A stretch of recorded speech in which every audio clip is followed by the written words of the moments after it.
Right. Let's Literally go. just got back about 10 minutes ago from Kidderminster Harriers against Leamington, which ended 3-2. I am wrecked physically from driving 4.5 hours today and mentally from watching whatever that was. I don't know. But boys, listen, after the yogurt gate, we're gonna have cake gate today. This is Cake, cake. this Oh is my yeah. birthday cake. It's a nice little chocolate cake. So what I'm gonna do is I'm going to just set you guys up and then I'm going to eat some cake, all right? So you can fight without each other. You can fight with each other. So I we bought a Portuguese tart there we for the go. occasion. My wife loves those. She loves a nice Portuguese stuff. I should say this is about Fylde and Leamington, so let's do Fylde easy. First 20 minutes we were amazing at Fylde. Couldn't score for love nor money. Then we just turned to Harry's again. Then they scored. Then we scored. And we were like, yay! And they scored again. And then two people had horrific injuries. And then we played another 40 minutes, and that was it. We lost 2-1. So let's talk about Leamington then, because I think that was fair enough, to be fair. To be fair. Well, yeah, I don't. Unless I'm missing something, none of us were at Fylde, were we? No. I'm sure we'd all love to have been, but yeah, family, etc. Being adults, it all adds up. Not So, easy to talk about a game you've not been at. So yeah, it Yeah, really is. exactly. Dan. But we would like the feedback of it. We would like the feedback of anyone who was at the game. So feel free It's to gone. put it Dan, in it's the gone. It was another loss, mate. We No, don't want to talk about absolutely. It'd be it. good to get opinions on this for Why? anyone We who. lost. We were shit. Why? I'm tired now. language, Wesley. I'm a Language. little bit emotional and a little bit sweary now, it would seem. Let me eat my cake. Today, I'm going to say this. This is my first Harriers game this season, and I didn't enjoy the first half at all. Even though we were the better team, I just didn't enjoy it. Did anyone else feel like that? And why did I feel like that, please? Does anyone know? Can anyone answer that question for me? well, I will go first. Thank you. I actually think people don't enjoy the Harriers as much as they used to. It's weird that you've said that Yeah. because one of the things I was going to talk about is, do people actually still enjoy going to the Harriers? Because I swear, whenever I'm in the East Stand, I feel like people are. So I saw a note on the fans forum earlier saying we're turning into the Manchester United of the National League North kind of scene, and I don't know who it was. I haven't got their tag written down, but I think they're pretty spot on with that analogy, where it feels almost like there's an expectation in the fan base that because we've got a great stadium, a lovely pitch, and our stadium looks fantastic. We've got a decent fan base in terms of volumes of fans. It's almost like this weight of expectation just kills every player and manager that comes here, with the exception of obviously a handful. Um, and it led me on to a wider sort of thought process, which is, and Murray alluded to it in his post-match interview, that the players aren't used to playing in front of a big crowd. And if you look at the players that he's brought in outside of the ones that we know of, Walker, Clark, Obi, Spokes, I'm going to throw in Innocent, and there's probably a couple of others that I've missed off the list.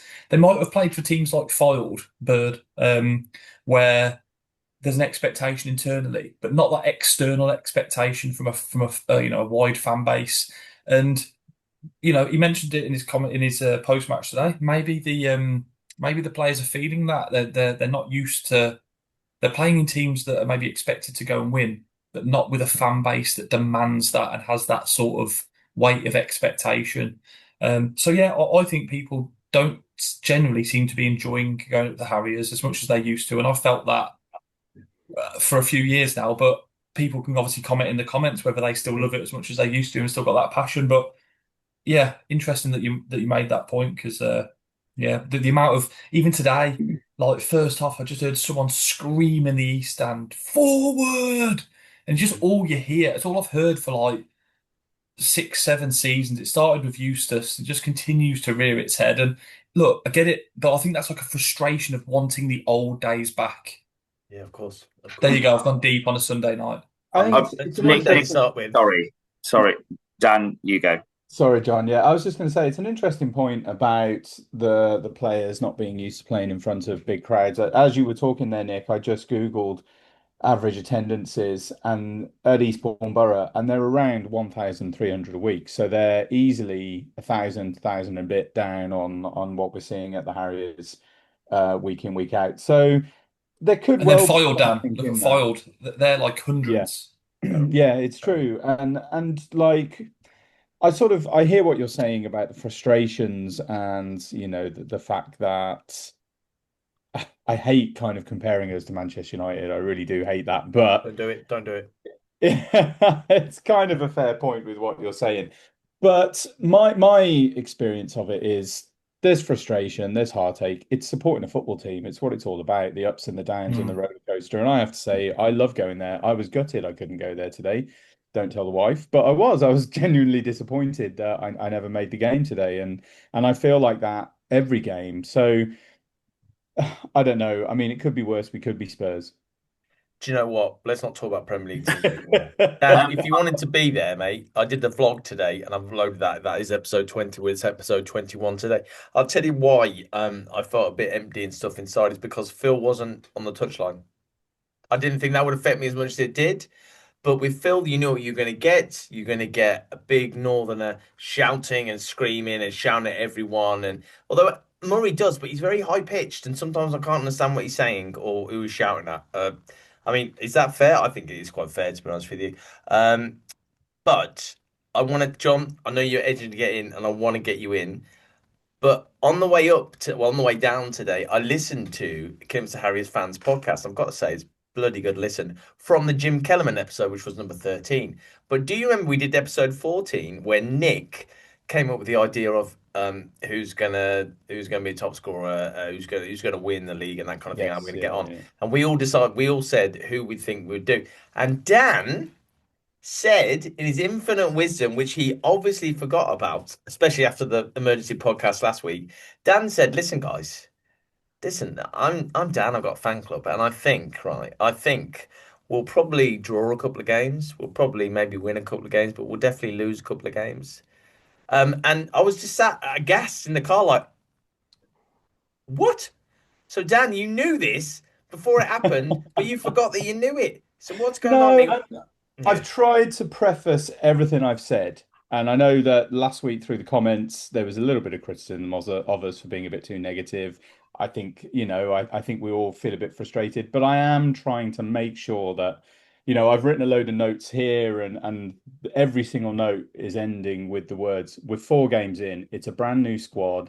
We were never going to 5 games in, apologies. It's a brand new squad. We were never going to gel straight from the off." And I still feel that. I think what frustrates me is the tinkering, if I'm honest. I want us to have starting 11, get them on the field, get them gelling. And I think today felt like we're starting to see that starting 11. I'm sort of starting to feel like it is coming to the forefront. John, let me get your thoughts because you were there Let's hear from today. John. Yeah, John's got some thoughts. Well, yeah, John's thank you always for got letting me good jump in. thoughts. To be honest, Wes, I thought we were going to play the Marie Antoinette and let you eat cake. Um, but Terrible. I think, Terrible. I mean, first and foremost, just answering the point about players playing in front of big crowds. Yeah, I think it's valid. I mean, Filed, I'm sure we've all been there, is so silent that they might as well have Charlie Chaplin as match day announcer. Eastbourne, I've not had the pleasure of going to. I am looking forward to visiting hopefully this season. But I can't imagine that the octogenarian population are overly loud. I lived there for 4 years, mate. Steady. And Dan bringing the average down. Obviously, Dan's about 21, so that brings the average down. But actually, I've just got to disagree with the way that people are perceiving the overall reaction from the crowd. I think we all sit in different stands, which is probably good for these purposes. From the North stand, I've noticed a lot more positivity, if anything. I actually really, really enjoyed the first half. I thought that there were a lot of positive signs, and even though there was a little bit of tinkering from Murray, there was a stretch of a good 15 minutes where I looked at that team and I thought, this is very, very close to our best 11. And looking over at him, trying to see his reactions, thinking, I hope that he thinks the same. So, I thought there has been a lot of positivity from the North stand, and a lot less getting on players' backs, which I think that our fans have started That's to good. realise doesn't do it doesn't have quite the effect that we hope it will. I hope that cake's treating you well, Wes. Sorry, John. Can I just jump quickly back in there? My view of that sort of negativity isn't the right word, but I'm too tired to think of the right word. But it's almost like that. I felt that feeling for a period of time, a gradual kind of apathy, but then mixed with frustration within the East Stand more than anything else. And I've been in the East Stand for many years now. But my own personal opinion on the game today, similar to yours, first 45 minutes, I thought best 45 minutes I've seen by far. Quite cohesive. I really liked the innocent divine side. I thought that looked really good. I think Clark needs to get on the ball more often because he is one that can see a pass. So I saw good signs today, much closer to I think the finished article in that 45 minutes without being title winning level perfect scenario. But I thought our performance was really good in the first 45 minutes. But I think to your phrase around the tinker, he is a tinker man, and I think he's overthinking things. And he's one of the ones I missed off when I was talking about the players not having been at big clubs with big fan base. I'll throw him into the mix as a manager, as a coach, as a manager. He's in the same boat, right? Filed Eastbourne. Not big crowd, same scenario, and he's self-confessed, admitted that in the past he's been accused of being an overthinker. And again, last 15-20 minutes today, the subs he made had absolutely no positive impact on the game whatsoever. They had a negative impact on the game, in my opinion. And am I right in saying he shuffled the back five with 5-10 minutes to go? Like, I mean, yeah. That's. However, my counterpoint to that, Nick, is he did similar at Scarborough, and we saw the game out, and we were all lauding him for doing it. It's looks a good result that in afterwards as well, given the run they're on. Yeah, and it's very much a case of, well, if it works, we go, he's made a great decision. If it doesn't, then as we saw, we go, okay, well, he's tinkered too much. I think there's a difference between making subs that you think are going to see the game out and that isn't effective to making 5-6 changes a week. And hopefully there's less of the latter. Some of the subs he's made for me haven't made sense. Worksop being the number one. Worksop, as I said at the time, half time, I was absolutely bemused by the subs. Today, probably less so because I thought, yeah, okay, this is clear what he's trying to do to see the game out.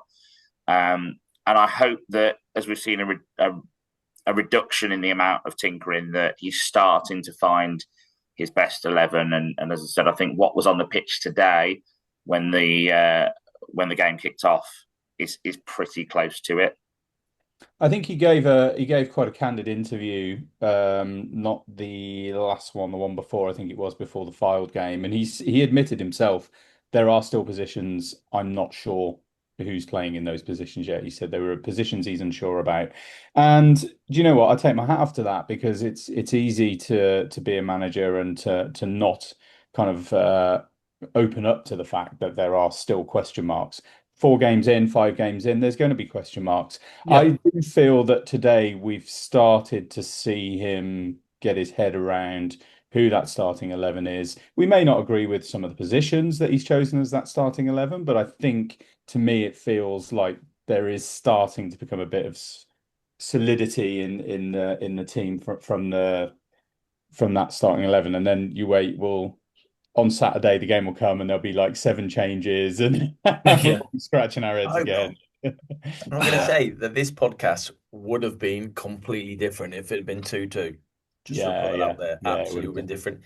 Do you think, as Harriers fans, we are quite entitled? Well, I think based on what I said at the start, yes, I think we are an entitled fan base. But is that a bad thing? That's my next question.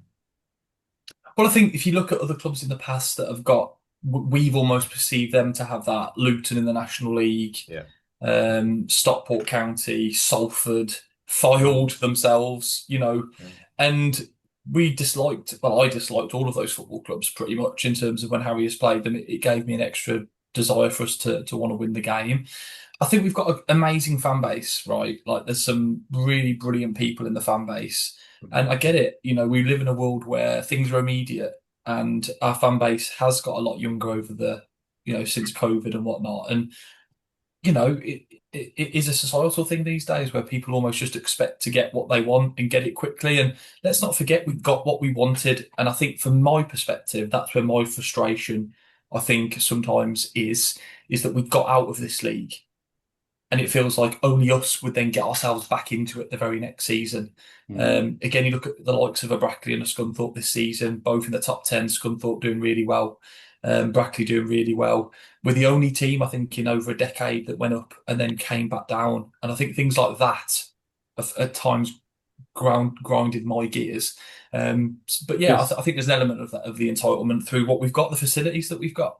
I think it's important to remember, though, that season that we weren't the only team that did that, because Oxford did exactly the same thing that season as well. So we'll have a look at we'll have a look at the results. I've not seen the results at all. No, I I've not. just got straight into my car and then I did the vlog and came back. I want to talk to you, John. Willoughby. How are we going to out Willoughby score a goal? How are we going to even find him on the pitch? Because it was almost pointless in being there today. We should put Amari on because he can't win the balls. He's not tall enough to win the balls or do that kind of thing, I don't think. I didn't understand what his role was. John, can you help me with that, please? I mean, the first thing I'll say is that anyone who has watched this level of football for a long time, or has watched a lot of football for a long time, will hopefully appreciate Kurt Willoughby's performance today. I thought that he did a fantastic job of getting in the right positions at the right time. And I thought that he found the space very, very well, was clearly wanting to play off the shoulder of the last defender and was ready for any opportunity that came his way.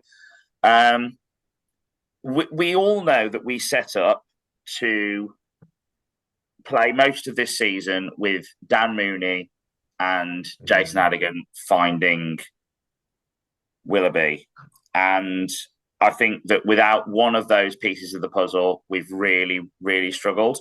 And that is the missing piece of the puzzle, is how do we get the ball into Willoughby's feet at the point that he's in that right space? How do we make the most of the fact that he's ready to turn, make the run and shoot? Because I genuinely think he looks like the most intelligent striker that we've had for a long, long time. And let's face it, Bo probably could have been our mastermind.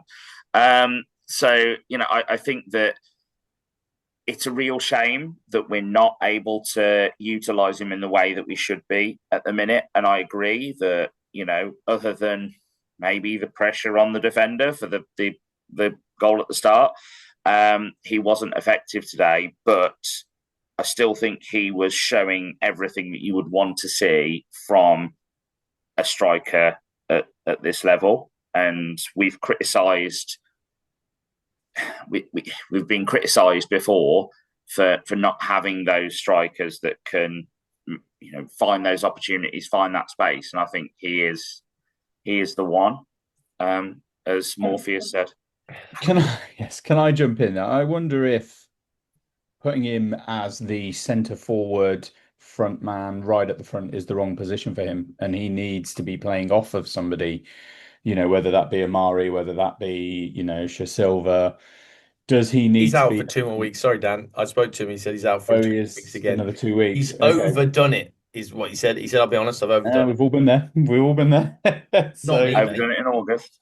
Yeah, exactly. Yeah.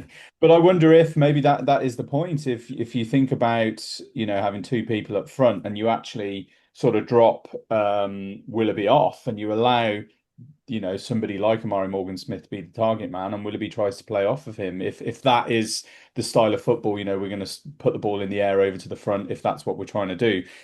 I wrote down some stuff here about Willoughby that I just feel bad for the guy. I feel like me too. I feel the same. Yeah. Feel sorry for him. He scored goals at every club he's played for, so he's he's a recognised, proven striker. The issue is the service he's getting isn't up to the mark yet. But again, it's early days, and these lads have got to learn how to play together. And maybe it is just a case of we need to get a feel for how Willoughby wants to play and how he needs the ball delivered to him.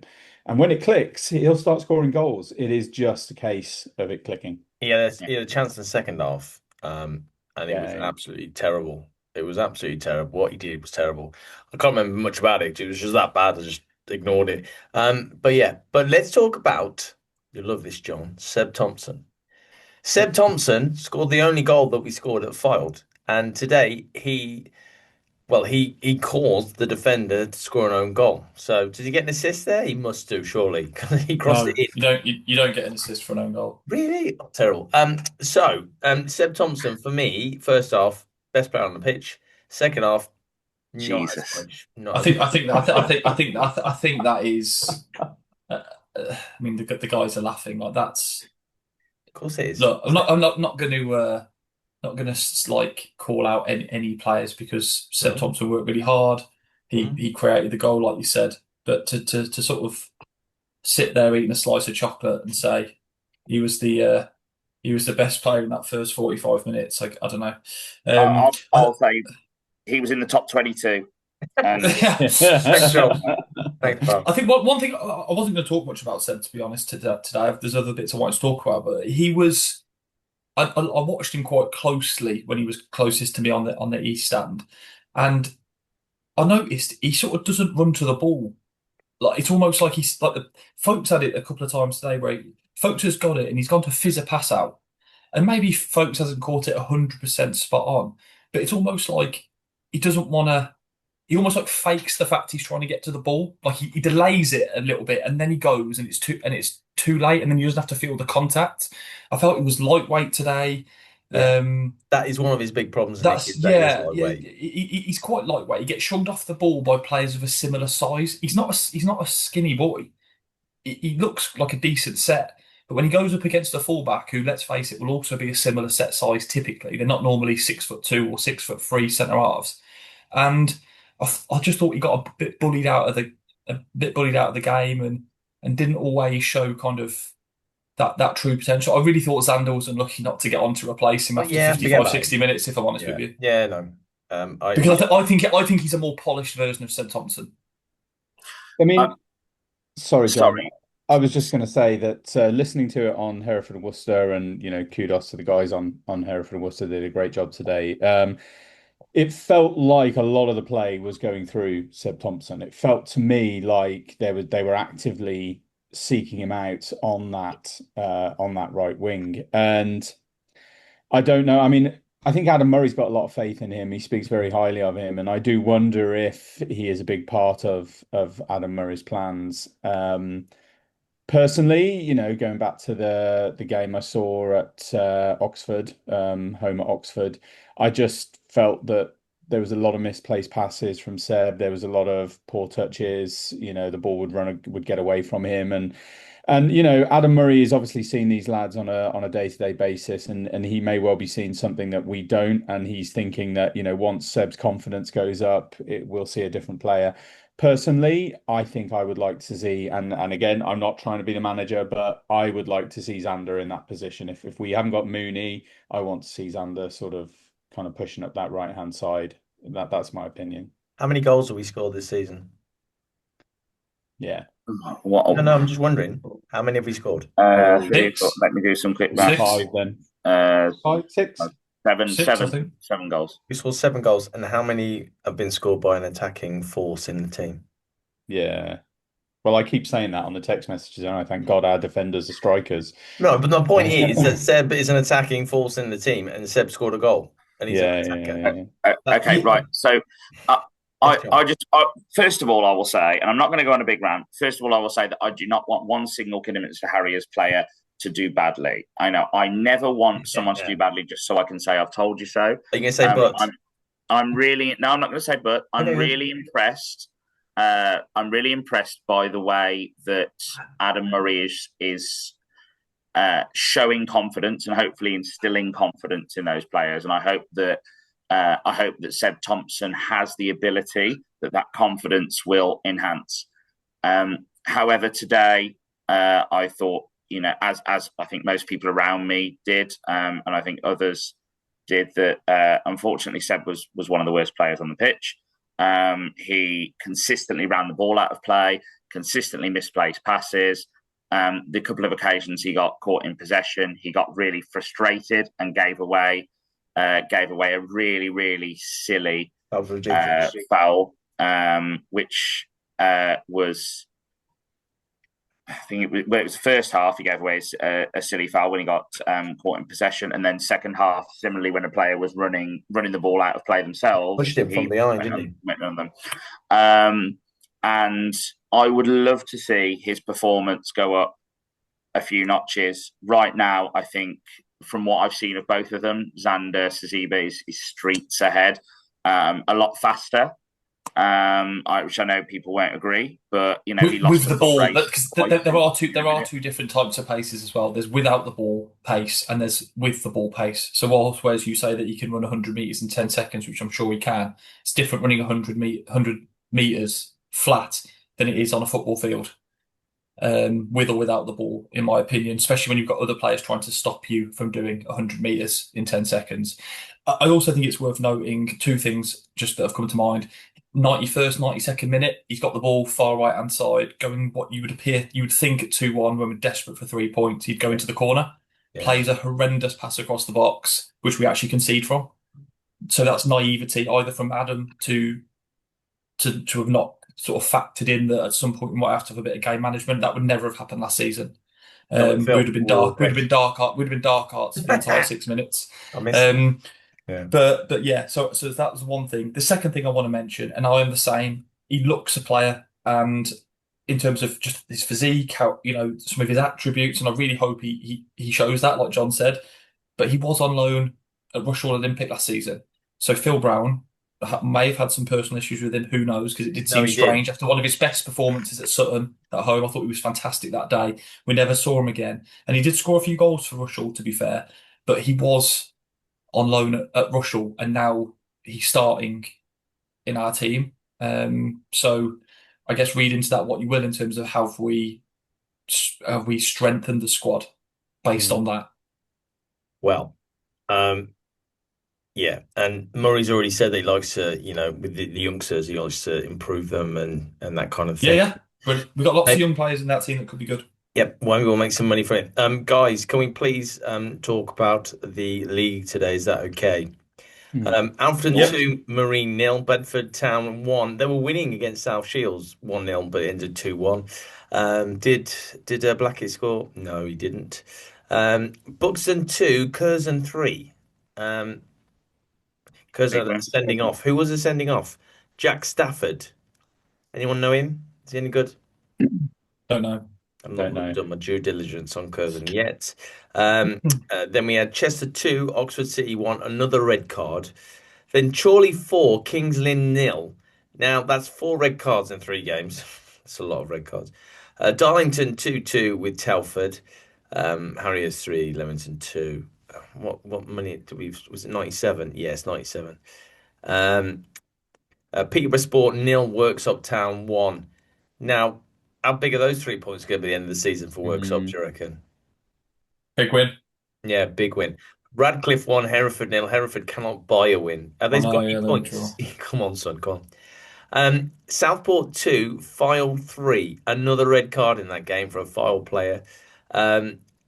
This is mental. So Southport scored an equaliser in the 94th minute, and then File got a penalty in the 96th minute, and they won it 3-2. Reminds me of something else that happened today. Yeah, like ourselves. Yeah, I know. And then Spennymoor 0, Macclesfield Town 0 with another red card. How many red cards is that today? Did you miss the Merthyr Scarborough? Oh yeah, Merthyr once. Ooh, yeah. That's why I thought it was weird well. you skipped over it. Yeah. Scarborough doing well. Not on purpose. I don't know South Shields 5 in a row. South Shields 5 in a row. Conceded 1 goal in 5 games. Which leaves us needing 3 wins to take top spot. Yeah. Or 2 wins and 2 draws already. I mean, don't get me wrong, I do not think South Shields are going to win the league. No. I think Chorley had another great win that and they'll be really pushing the issue at the end of the season. I'm sure you guys as well are really sad to hear about our friends over at Hereford losing again. Actually, so sorry. Sending thoughts and prayers to everyone over in Hereford. It's an interesting one. I think that would feel more sweet if we were flying. Yeah, But at the minute, yeah. if I'm honest, I don't care about Hereford right now. I'm so sort of concerned isn't the right word, but I'm just a bit like, oh God, I just really hope Adam can just get us going because, like you said, there is a good atmosphere again today. Really strong, like singing from the North Stand, even when we're not necessarily playing well. Singing about Adigan when he's not scored, he hasn't made an assist, but he's getting that. He's getting some real good praise, which is good. I have done some due diligence, Wes, on the league, as you'd expect, really, probably come to expect it these days. Yeah. It's going to upset us all because it's about goal scorers. But my God, it is such an eye opener when you look at some of the players that have already scored goals. So South Shield's front two is Kedwin Scott, ex-Notts County, sent them up in the National League in that infamous final, and they've obviously got Blackett, who was flying top scorer until Hemo went on that run. They've scored 8 between them. Scott's already got 3. Blackett's got 5. Giassi at Kings Lynn. Was that the one you mentioned to me the other day, Dan? Yeah. He's got 5. Top scorer in the division is at Bedford. Tyrone Marsh got 6 goals, got a penalty today.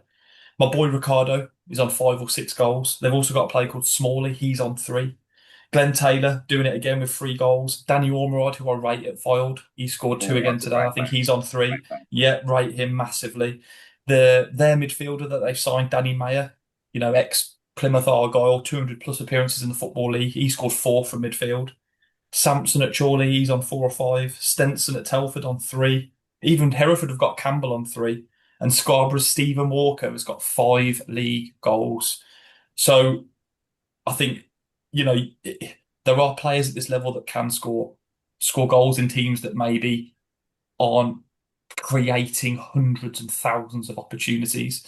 It's just worrying, isn't it, when you see that? Because a lot of those names are recognised forwards. Sampson's been in this division for a while at Chorley. Glenn Taylor at Spennymoor. Obviously, Ricardo Rees I've called out ages ago. Giassi, Blackett. That they're just proven at this level, no matter what's changed around the team, they're scoring goals. So what I'd say there, Nick, is one observation, very quick observation today.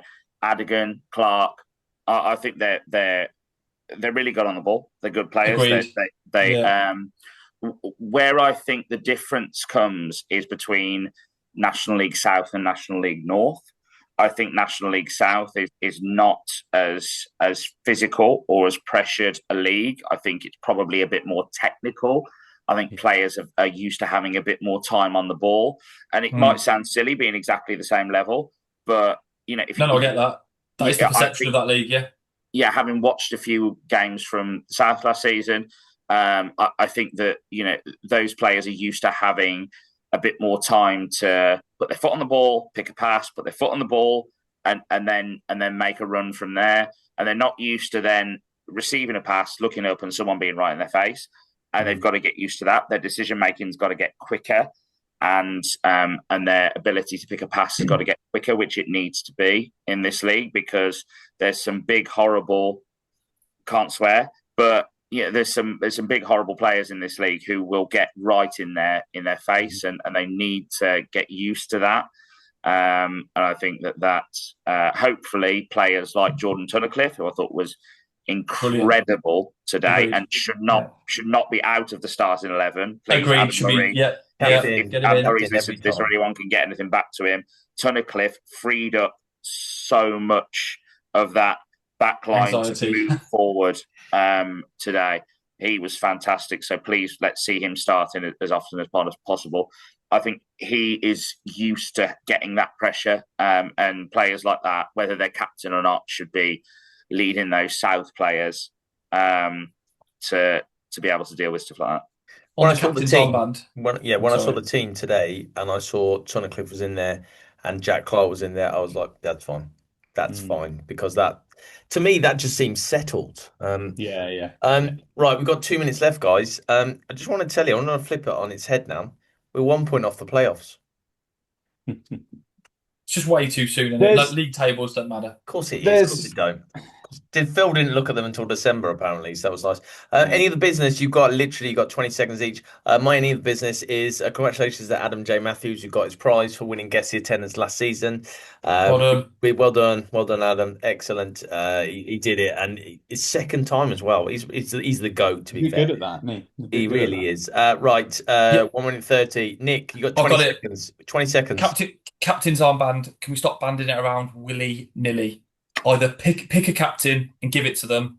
It's too prestigious. A captain's armband to be a leader of a football club is a big thing. It's a prestigious thing. Pick someone and give it to them. Don't bottle a decision to take it away from Murray Morgan-Smith pre-season.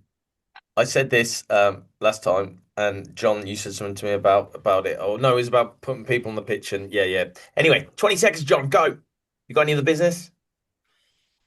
Also thought Cam Candola did great today, Yep. and I would love to see Xander Saziba back in the team. Seb Thompson, show us what you can do. Please, Love that. please show us what you can do, because you need to be playing as with your team and supporting them as they supported you today. Dan, you haven't got any other business because we haven't got time for you, mate. 'Cause you will I just want to say one sentence. No, go on then. Go. We're lacking concentration off the ball, and we're lacking composure on the ball. That's what needs to change. Thank you very much for that, Dan. Thank you very much for watching. And there's a vlog on before this one. We're speaking to someone from Curzon on Thursday, and we're back again on Sunday as well. Thank you so much, guys. Yeah, well done, Bye, Nick. guys. You eat that one. You eat that, pal. Right, cheers, guys. See you next See week. ya. Oh, see you Thursday. Thank you. Bye-bye. Bye. Bye.